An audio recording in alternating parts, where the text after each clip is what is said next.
knowing myself, knowing my priorities helps me when I encounter a conflict. So for me, this is the process of self-awareness. And in this video, I'll share with you my top priorities. And I've been thinking about these things for the last 10 years. They changed, they maybe will change, but this is what they are right now. And the first 5 are focused on myself. I believe that in order to be selfless, you need to be selfish. In order to take care of other people, the people that are closest to you, the people that you care about, you need to take care of yourself first. We need to be happy if we want to make other people happy.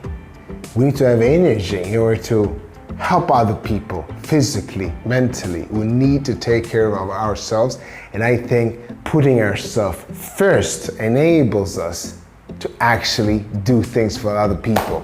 And that's why I chose, in a long process, I chose the first 5 as things that are between me and myself, things that I can actually control. It's just an example. My values, you might value different things, you might set different things as more important than other things. This is me. Above all the priorities, there's one thing: self-awareness. Without self-awareness, for me, it's not number 1, it's number 0. Because without self-awareness, all the priorities lose meaning for me. This list of priority has no meaning without self-awareness, because if it's not about me, these priorities, who do they belong to? Number 1, completeness. For me, it's having 0 regrets. For me, it means that I did my best, especially in the long run. Now, completeness for me has more depth. So in the long run, it's completeness. In the present moment, right now, this is gratitude. It's still, for me, completeness overall, but in this moment, this is gratitude. I'm grateful for what I have right now, my voice, all the equipment here, the internet, the fact that I can actually communicate with you right now.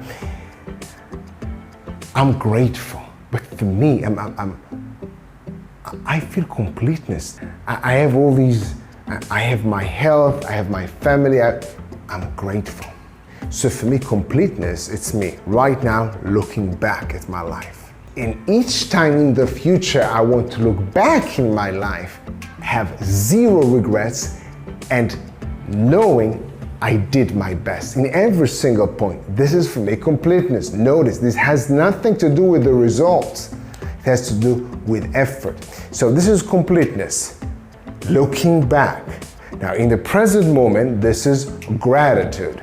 And the third level is looking at my past accomplishments. This is me being proud. So overall, 0, self-awareness, and number 1, 3 levels: completeness, gratitude, and being proud.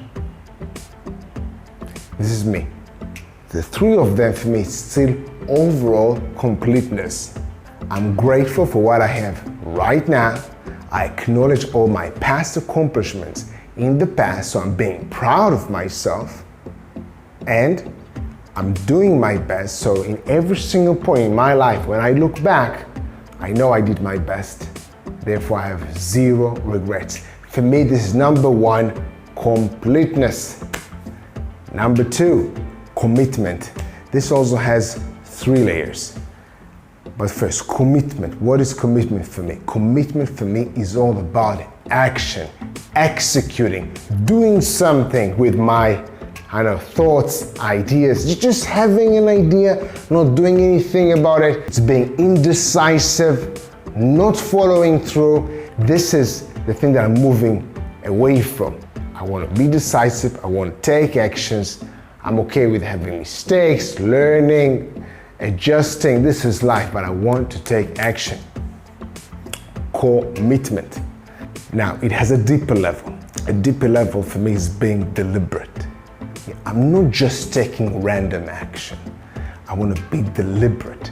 I have intent. I want to be aware of my intent, what I'm trying to do. For example, not being a drifter, not just following the herd, doing what everybody's doing, being mindless, not deliberate, drifting, being deliberate. So again, on the surface, being committed, action, action, action. And a bit deeper, being deliberate. And even deeper than that, being purposeful. But overall, it's still commitment. I'm committed to my purpose and I'm being deliberate. That's number 2, commitment. Number 3, power. For me, power is also mental power, it's also physical power, and overall I see power as my ability to do things. I can think about it as energy, and to be more specific, power is focused energy. It's not random energy going all over the place. It's actually being able to control my energy, master my energy, and put it where I want. Number 4, freedom.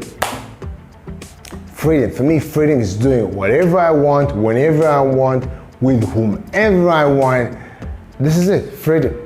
I don't confuse that with comfort. Let's say I want to eat some, candies right now. I want to eat something sweet. Well, it's not that I seek to have the freedom so I can do that. For me, if I actually do that, is being a slave to my desires, because this is not something that I really want. For me, discipline, self-discipline equals freedom. So freedom for me is very far than comfort. And number 5 is growth. Growth, growing, learning, becoming a better version of myself, becoming better, acquiring new skills, learning, adjusting, also creating new things. But the focus is getting better, squeezing the most of my talents, of my natural abilities. I was born with specific natural abilities. Then I want to practice and push myself. Where? As long as I'm alive. And number 6, 7, and 8 in the next video.